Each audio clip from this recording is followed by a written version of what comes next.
So nung Wednesday, kung saan nanalo itong Converge Fiber Xers laban dito sa Terra Firma Jeep. Ang score ay 125 to 108.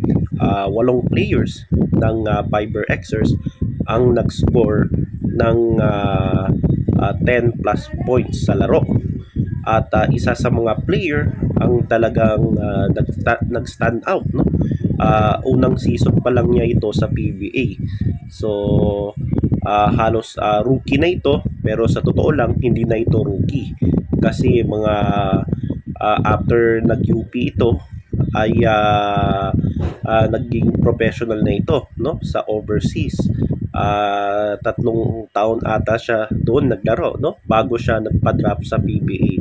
At ito yung si Juan Gomez Deliano na nag-score ng kanyang pangalawang triple-double, no, sa kanyang PBA career. So nag-score siya ng 17 points, 10 rebounds at 12 assists. So nung una, ginawa niya yung unang game ay laban sa, di ako nagkakamali, Titan.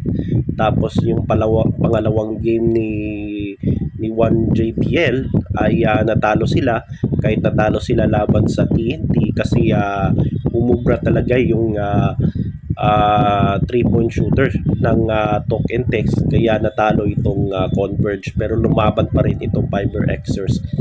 At itong si 1JDL ay kahit hindi man siya nag triple-double doon ay malaki din na naiambag niya sa Fiber Xers, at gayon din dito sa laban niya sa Terra Firma Jeep.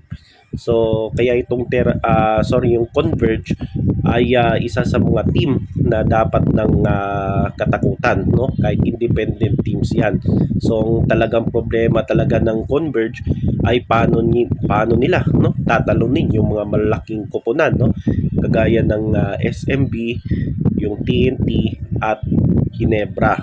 So ang TNT napalaban sila, no, kahit natalo sila pero napalaban din, no, itong Fiber Xers. So asa natin na itong Converge ay kinatatakutan ngayon sa PBA.